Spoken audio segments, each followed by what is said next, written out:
Peace and Black Power. In this episode of the Fundamentals of Critical Thinking and Analysis, we will be covering confirmation bias and motivated reasoning. These two concepts are closely related, so you will encounter overlapping terms and ideas with these two concepts, right? So first, confirmation bias. This occurs from the direct influence of desire on belief. When people would like a certain idea or a concept to be true, they end up believing it to be true.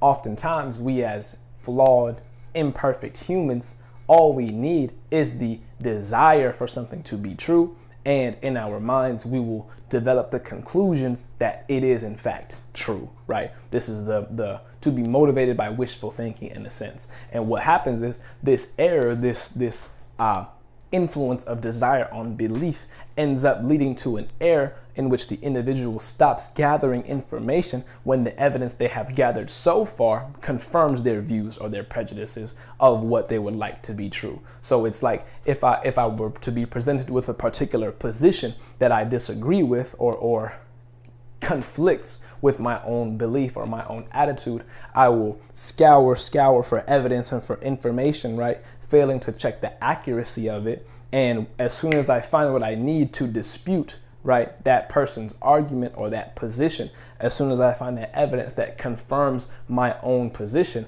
I will simply present that information and say, look, according to this, again, neglecting to do the real critical work of being sure that you are being accurate in your counter.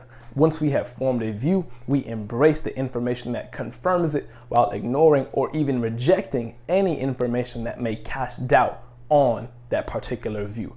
This confirmation bias, what it suggests is that we don't perceive circumstances and positions and perspectives as objectively as we may think we do. Again, we pick out certain information, an excerpt or a sentence from a book. We look at one snapshot of data. We don't do the full scholarship, the full critical work, right, to arrive at the critically thought out conclusion. That's what the confirmation bias, right, is summed up to be in a sense. And what we need to understand is that human decision making and information processing is often biased because people are limited to interpreting information from their own viewpoint. This is that viewpoint interpretation idea, right? We need to process information quickly to protect ourselves from harm. Harm being risking feeling good and risking feeling smart. Especially contemporarily, we have equated accuracy with intelligence. So as long as we remain accurate, as long as I receive and gather information that confirms my own views, I am being accurate, therefore I am intelligent. We need to get rid of this chain of thinking, because what ends up happening is we are simply reinforcing confirmation bias and we are not accepting the possibility of being inaccurate. To be inaccurate is not to be unintelligent. To be inaccurate and still persist in our inaccuracies is in fact to move unintelligently, right? And to further elaborate on this confirmation bias, essentially right here, right? People like to feel good about themselves. People like to feel smart. And when we discover a belief or a position or evidence that is that stands in opposition or in conflict to our own, we are threatened. We feel threatened. We feel an attack on our personal character. This goes directly back to our conversation on cognitive dissonance, right? We encounter this conflict within our minds, right? And being presented with the information that our views may be incorrect or we may be misinformed, we take that personally. That's a very human response. What needs to happen is that, again, we are not basing our own views or our own attitudes or beliefs on our intelligence. Really, true intelligence is a signal of a person's ability to hold certain views and positions, but cover the entire spectrum of information and evidence, right? Actually seek out the information that stands in direct contradiction to yours, and then accurately and rigorously prove your points and your positions. That's a true measure of intelligence, right? So then we move on to motivated reasoning. And this is actually a specific way that individuals avoid or attempt to lessen cognitive dissonance, right? It's the bias towards a decision that conforms to what a person already knows. And what this means is that changing your mind or your lifestyle based on information is difficult. It isn't easy to switch up how you move or how you think simply because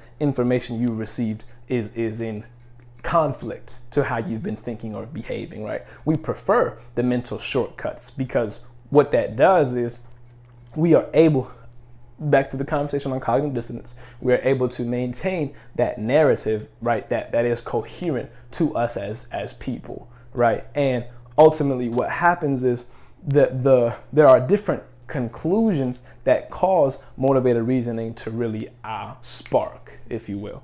There are conclusions that have to do with self-esteem. There are conclusions that signal one is optimistic about the future. And then there are conclusions that are consistent with our beliefs, and which is directly related to confirmation bias, right? So for that first type of conclusions, when those having to do with self-esteem, this is when people attribute, for example, people attribute good test results to their own innate intelligence or their dedication, but construct a particular motivated reasoning to try to explain bad test results. They say, oh, the person sitting next to me was being loud, or I wasn't able to concentrate because the room we were in was noisy, right? This is the human error that we all make and we all encounter based on arriving at conclusions that boost and maintain our own self-esteem. The second type of conclusion, the one that deals with being optimistic about the future,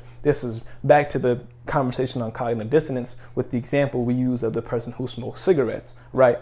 A person who smokes cigarettes engages in motivated reasoning when they actually reject, right, or ignore scientific evidence, right, that suggests smoking is bad for your health. People also will engage in motivated reasoning whenever it comes to the instance of that future optimism being jeopardized. So again, in the example of the person smoking cigarettes, they will maintain that optimism about their future, right, at the expense of ignoring or rejecting clear evidence that's presented to them. And then the third type of conclusion, the one that is consistent with our own beliefs and attitudes, this is, for example, supporters of a politician might downplay the consequences of an undesirable act committed by that politician that they support, or they might attribute that behavior, right, to certain situational pressures. People will say, oh, well, that state senator, had to vote that way because they risked losing their seat in the re-election if they didn't.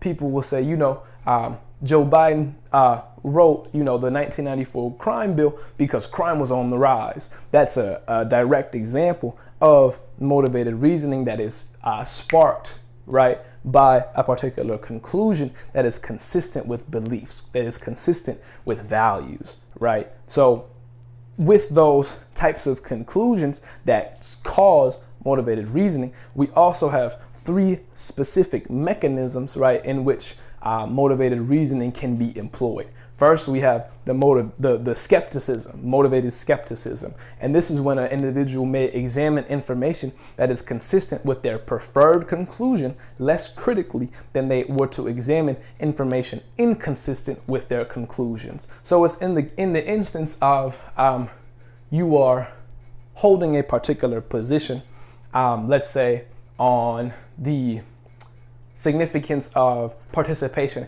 in electoral politics. That is your position, that is your perspective.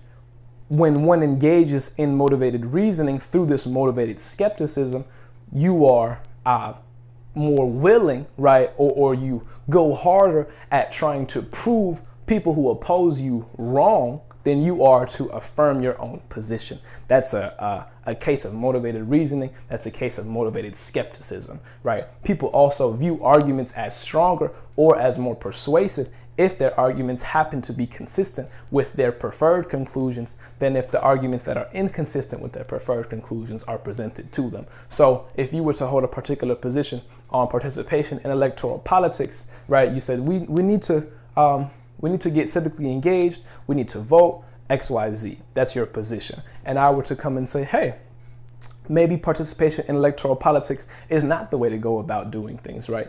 No matter the argument that I present, if you are engaged in this motivated skepticism, no argument I make will be as strong or as persuasive as the arguments you present, because the arguments you present come from your own position, your own perspective. That, again, is engaging in that motivated skepticism, right? And then with this skepticism, this actually implies that people require less information to reach a preferred conclusion than to reach a non-preferred conclusion. We don't have to look hard or look, critically for the evidence that proves we're right. And that's, again, an inherent psychological response to instances of conflict, instances of contradiction. If we have our own positions and our own views, we don't feel the urgency to dig for the information or the evidence because they're our own preferred conclusions. That's an instance of motivated skepticism, right? Another important mechanism of motivated reasoning is actually statistical. So when we look at this is when people attach more value to evidence that's based on a small sample size if that evidence supports their position than if it opposes it, right? This is the instance of people who commonly neglect statistical findings or evidence, right? But they may actually use that same type of presentation of evidence if it affirms their own position. So again, this statistical motivation is when, let's say my position is on climate change and I say, oh, you know what? Climate change is not real. That's my position, hypothetically speaking, right? Climate change is not real. People can present all of the evidence and all the statistics that they want, and I will say, oh, that's just numbers, that's just statistics. What kind of evidence is that? But when I find the one statistical finding that actually affirms my view, I will champion that particular statistical finding and say, hey, look what the data shows. But then you will see the inherent contradiction when I embrace one instance of statistical evidence, but not any of the others, because it is that one that affirms my position. That's a case of statistical motivation.